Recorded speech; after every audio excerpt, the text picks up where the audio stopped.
Hello, I'm Stacey. I am a philosopher. I teach philosophy at Drexel's Department of English and Philosophy, strangely enough. And I'm here with a philosophical quandary.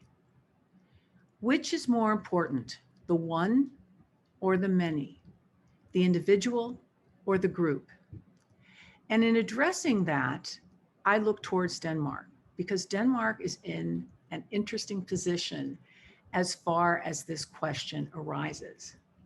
And this is because of their philosopher, Soren Kierkegaard, also pronounced Kierkegaard, who lived from 1813 to 1855, died at a young age, 42.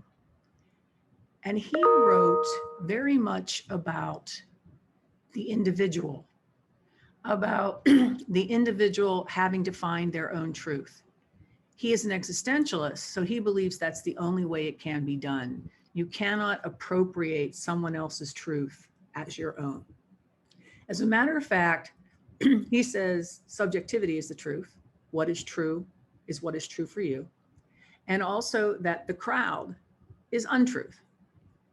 Fair enough. Now, in 1933, a Dane called Axel Sandemose wrote a book called A Refugee Crosses His Tracks. Now, we're not going to talk about the plot of the book. We're going to talk about 10 principles that he distilled in that book about living in a village. And they are called the Jante Law, spelled Jante, because the J is pronounced as a Y, as it is in other Nordic and Germanic languages. Now, Axel Sandemose came up with this law by looking at how dynamics in a village work. And the law consists of things like you shouldn't believe you're more important than we are. You shouldn't think you know more than we are. You shouldn't think you're happier than we are. There were laws that basically said you should not think you're different from us. Now, that obviously is in opposition to Kierkegaard. And Axel Sandemose isn't making up these laws. As I said, he is simply crystallizing them, putting them into written form. Now, the reason this is interesting is that much Kierkegaard, if not most Kierkegaard scholarship, is done outside of Denmark. It wasn't until the mid-1990s that the Kierkegaard Research Center opened in Copenhagen. And its intent was to create a definitive edition of Kierkegaard's published works and journals. But it was also a place where foreign researchers could come and study Kierkegaard, which is what I did.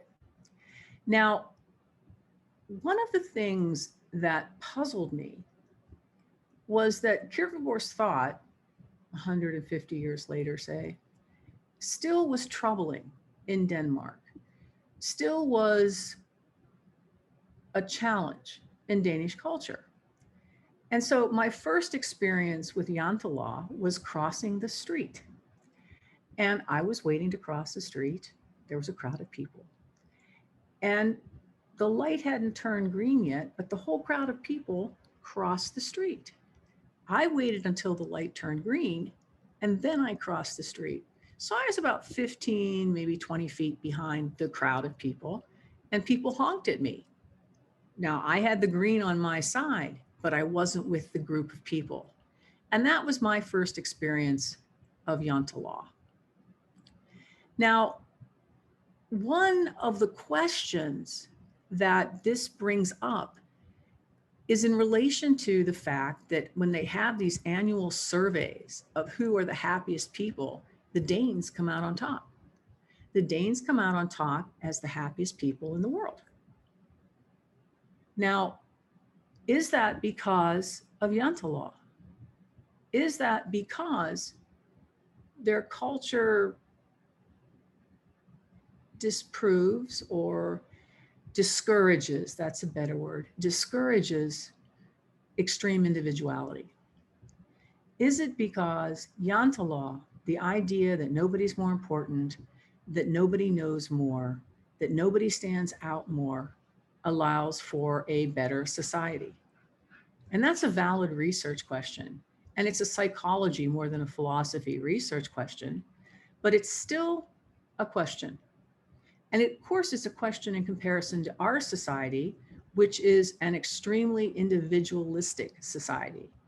Our values generally fall on the side of the individual. Now, there are other questions that this raises. So, for instance, Denmark is a small country, about 5.4 million people. So, is it just a large village? I mean, this is a legitimate question. Is the fact that it has these values one of the reasons that Kierkegaard's philosophy is not generally, I don't want to say accepted, but not generally used, because it still goes against the idea of community. Now, we have to look at other groups, such as the Hutterites or the Hutterian Brethren, who live in community and also share those values of no one's more important, no one's more gifted, no one's more knowledgeable, no one's more, period. Now, one of the things that's interesting about these values is that they lead to self-policing. So I can give you another example of my run-ins with Yanta law. And this was in the spring, and I live near a park. And in a windy storm, one of the branches of a lilac tree had been knocked to the ground and was simply lying on the ground waiting for the groundskeeper to come and sweep it up. So I went and asked the, I guess, park officers if I could take it home because I love lilacs and I didn't want to see these little lilacs die. And so I wanted to cut them off the big branch and put them in water and have them make my apartment smell nice. So they said, sure, take it, because we're just going to throw it away. And as I'm bringing it home, an older woman stops me and starts yelling, for lack of a better term, at me for we don't take the branches.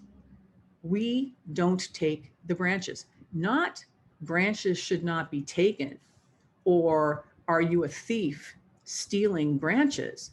But we do not take branches. So there's the fact that Yanta law may produce an identity, a collective identity that you share with your neighbors. So you're very sure of what your position is in the society. You're very sure of what's going to happen next with your neighbors. And you're, I guess, for lack of a better term, confident, because being an individual is difficult. Being an individual has no reference point. And as a Christian existentialist, Kierkegaard says that reference point is God, but not everybody's going to have that reference point. So for Sartre, the reference point was nothingness. For Camus, it was yourself. So there's no place or group to give you approbation. I don't know the answer to the problem of the one and the many, the problem of the I versus the we. But I do know that doing research in Denmark reveals part of that dynamic, of the disapproval of straying from all things Danish. The simple fact that eating a particular food differently than a Dane eats it is enough to startle them. So it's also a very traditional society. And it's a society, obviously, where Yanta law persists. So I'm left with the question, which is more important in a philosophical sense, the one or the many? And my answer is, I don't know, or at least I don't know yet. So thank you for listening and have a wonderful day. May the force be with you.